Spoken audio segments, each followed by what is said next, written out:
Assalamualaikum warahmatullahi wabarakatuh.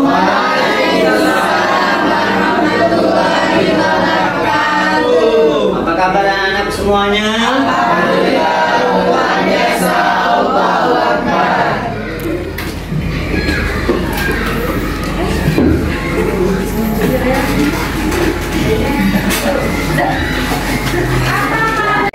Sebelum kita belajar, lebih baiknya kita berdoa terlebih dahulu. Silakan salah satu antara kalian untuk maju ke depan.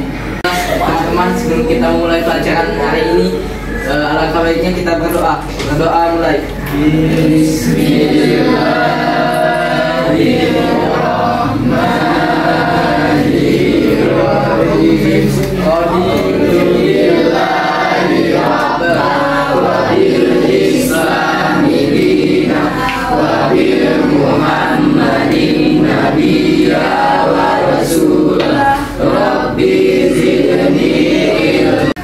Sebelum kita belajar, kita absen terlebih dahulu. Ada dia Agustin, Ahmad Farel, Alia Gledesia. Masuk. Ya, masuk mana? Sakit. Sakit. Hari ini Chandra Kirana, Cinta Sapitri, Digo Anggara, para Ayunda Nur Rahma, Imelda. Anak sebelum belajar kita membuat kelompok terlebih dahulu. Silakan membuat 3 kelompok.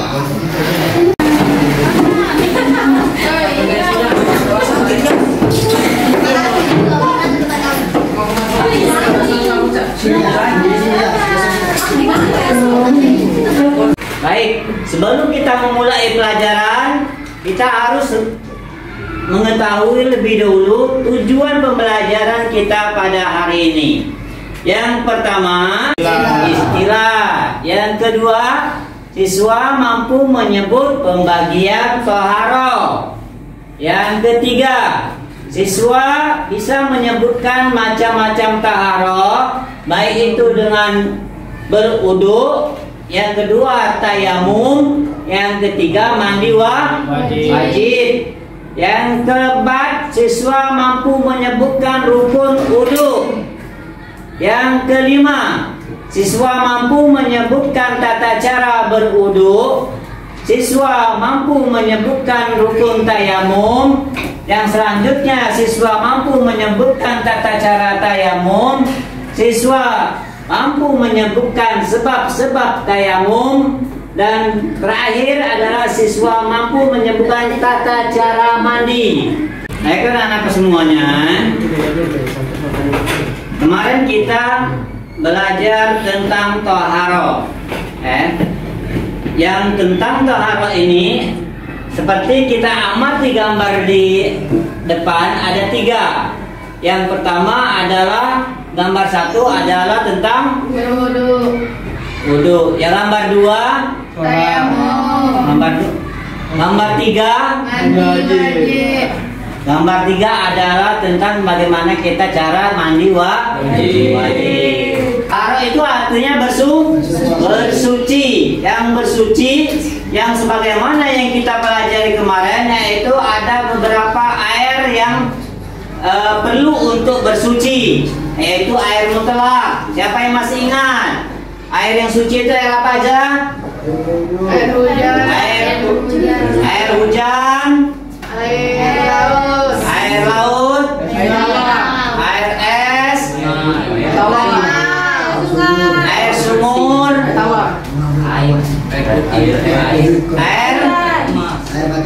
air mata air. Ya. Yang kedua, pelajaran kemarin itu najis. Najis itu ada berapa? 3. Ada kecil secara Najis, papa. Terus najis, mutawasito, najis, muwalazo. Ya. Materi kita pada hari ini yaitu tentang wudu. Bagaimana tata cara berwudu? tata cara berwudu yang pertama kita harus mencuci tangan kita terlebih dahulu. Setelah mencuci tangan, kemudian berkumur-kumur, lalu mengeluarkan air itu. Lalu langkah ketiga memasukkan air ke dalam hidung, yang kemudian menghembuskannya, lalu berniat, kemudian baru memulai wudu. Yang pertama wudu adalah membasuh muka seperti gambar yang keempat. Yang kelima adalah membasuh kedua tangan hingga siku. Ingat, tangan kanan yang terlebih dahulu. Sampai berapa kali? Minimal 3 kali. Ya. Kemudian dilanjutkan dengan tangan kiri. Itu juga minimal 3 kali. Kemudian yang ke-9 adalah menyapu kepala, menyapu kepala sampai ke belakang, kemudian langsung ke telinga, itu. Yang ke-12, yang ke-13, yang terakhir adalah mencuci kaki. Mungkin cara berwudu ini kalian sudah paham semua bagaimana tata cara berwudu. Dan yang terakhir adalah berdoa. Apa doa wudu? Asyhadu an la ilaha illallah wahdahu la syarika lah wa asyhadu anna Muhammadan abduhu wa rasuluh. Allahumma ja'alni minat tawwabina wa ja'alni minal mutatahhirin wa ja'alni min ibadikas sholihin. Musab kepala, nah sampai telinga. Itu cara kita mengusap kepala. Kemudian yang ketujuh adalah mencuci kaki kanan sampai mata kaki sebanyak 3 kali. Kemudian kaki kiri sampai mata kaki 3 kali. Jadi semuanya itu adalah 3 kali untuk kanan dan 3 kali untuk kiri. Tata cara berwudu yang baik. Langkah-langkah berwudu. Ya, yang keempat mencuci wajah sampai 3 kali. Itu ada hadis Bukhari dan Muslim.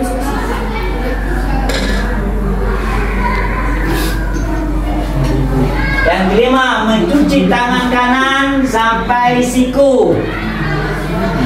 Kemudian tangan kiri sampai siku 3 kali, dan juga itu ada di hadis Bukhari dan Muslim.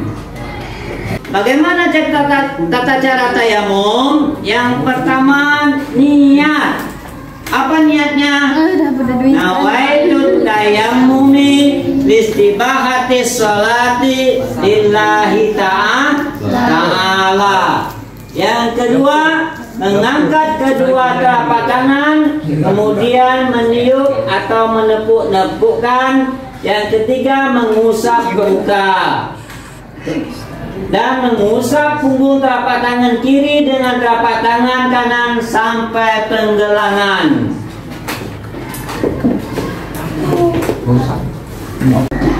Nah, ini berikut cara kita bertayamum ketika kita dalam keadaan sakit. Muka dulu.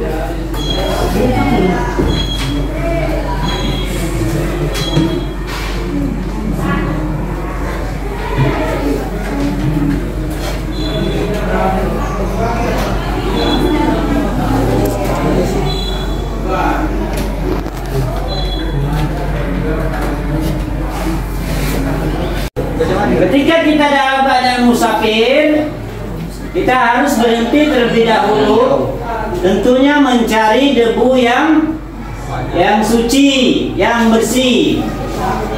Bagaimana caranya? Silakan lihat video di depan ini.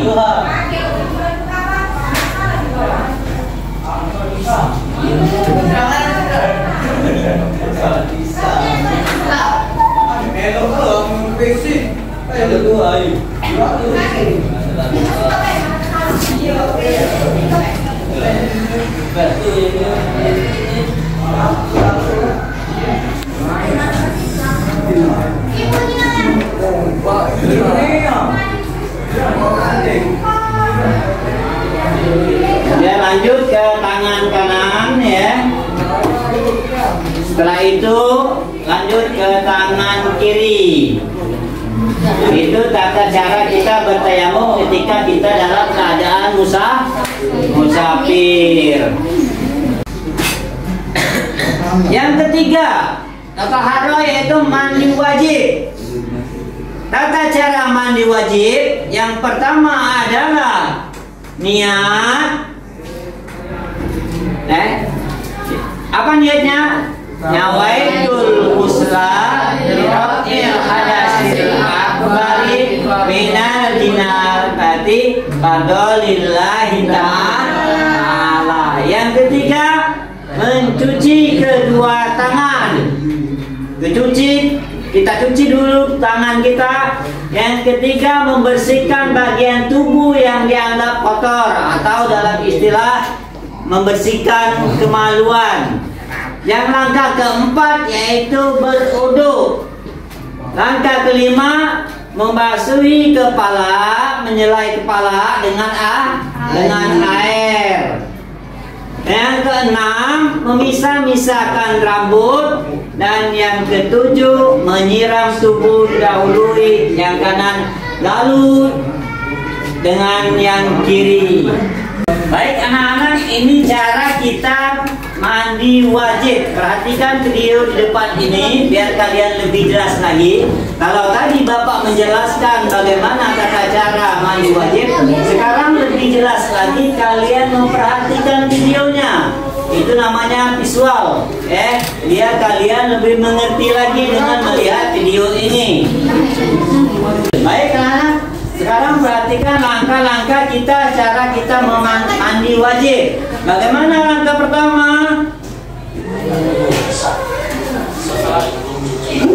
Ya, pertama mencuci kedua tangan kita sampai pergelangan. Tuang air tangan kanan dan tangan kiri. Kemudian cucilah parat. Apa itu parat? Parat itu ada setelah mencuci tangan, yaitu mencuci kemaluan atau tempat yang kotor. Dan yang selanjutnya adalah setelah mencuci kemaluan, langkah yang selanjutnya adalah kita berwudu seperti biasa.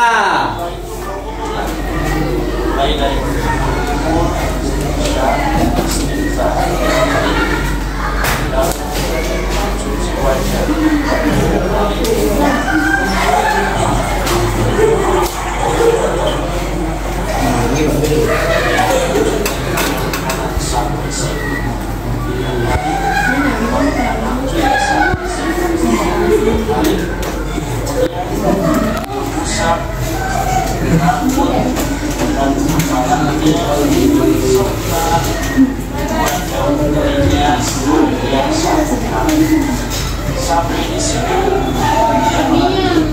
pada mencuci kedua kaki dan kedua kaki akhir dan seterusnya. Kemudian biasa tangan kita yang masukkan dari jari tangan rambut serta membasahi sampai rambut air panas kepala.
Ya, setelah mandi dianjurkan bagi para wanita untuk menggunakan kain yang telah diberi minyak wangi, lalu diusapkan ke bekas darah yang ada pada kemaluannya hingga hilang baunya, meskipun wanita itu sedang berkabung tinggal kematian suaminya.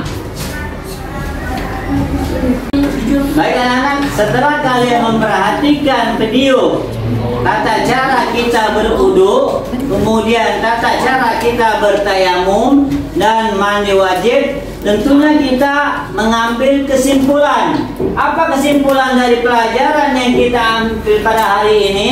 Di antara fadilah wudu adalah bahwa wudu bisa mensucikan sang mutawaddo, orang yang berwudu, dari kesalahan dan dosa, serta membersihkan anggota tubuh yang dibasuhinya dari kotoran-kotoran yang menempel. Yang kedua, di antara hikmah kita bertayamum apa?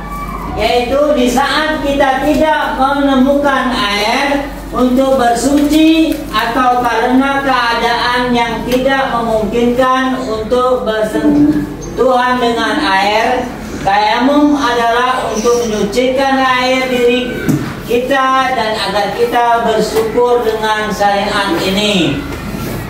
Yang ketiga, tujuan kita mandi wajib. Apa tujuan kita mandi wajib? Adalah untuk menghilangkan hadas besar yang harus dihilangkan sebelum melakukan ibadah sholat.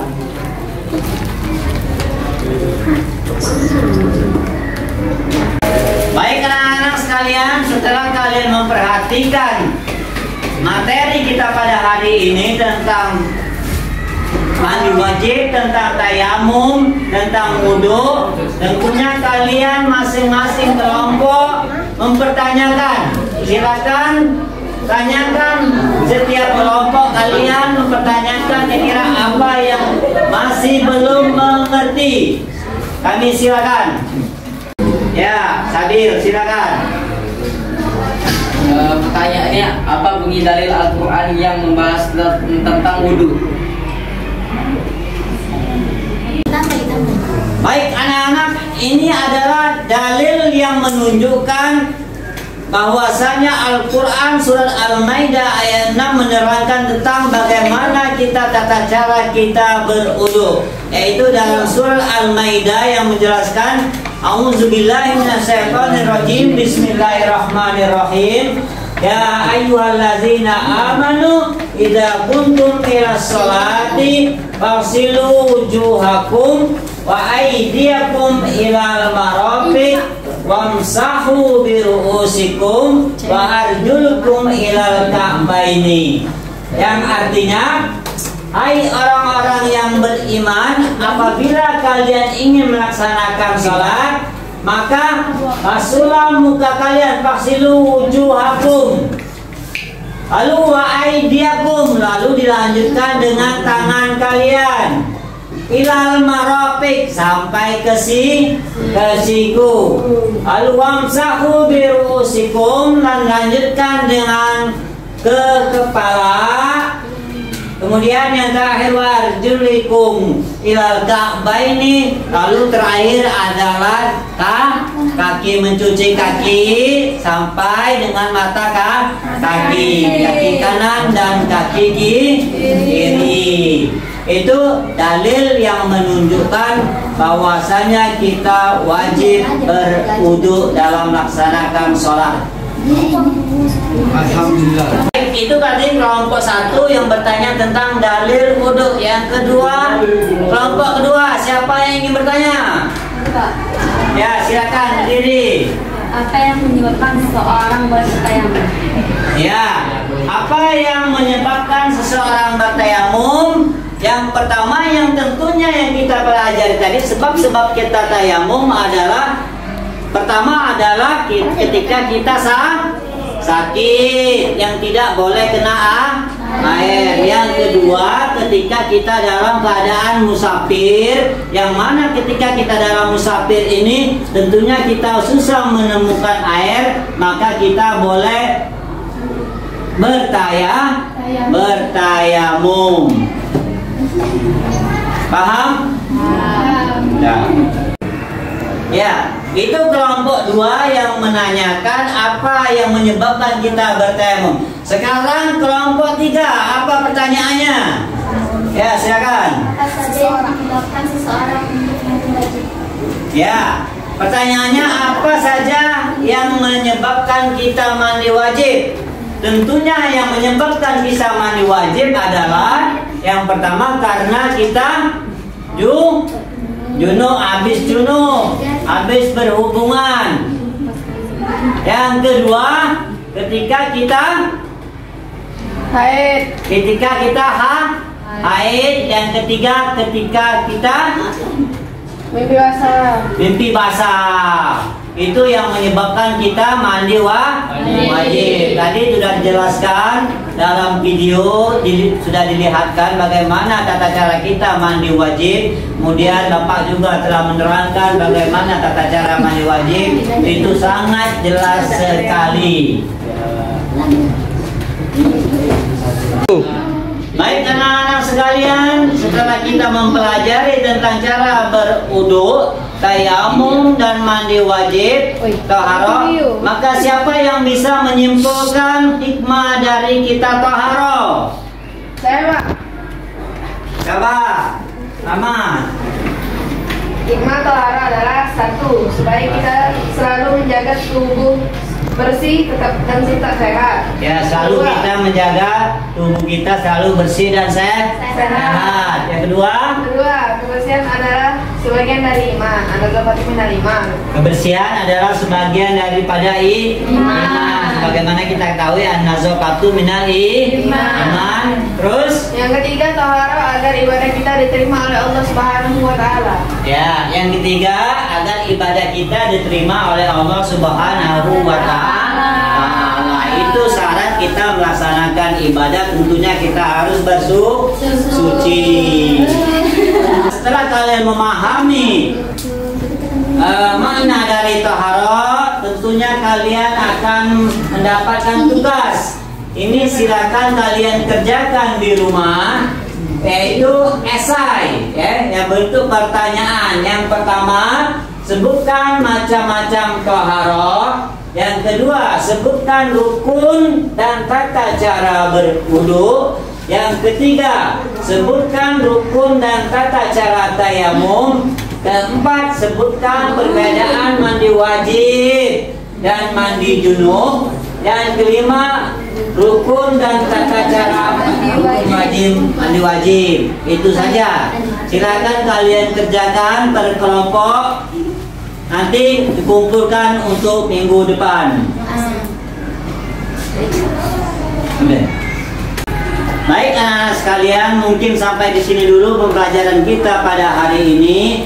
Untuk minggu selanjutnya, hendaklah kalian bisa masing-masing siswa untuk bisa mempraktekkan bagaimana cara berwudu dengan baik, bagaimana bertayamum dengan baik, dan bagaimana cara mandi wajib dengan baik itu.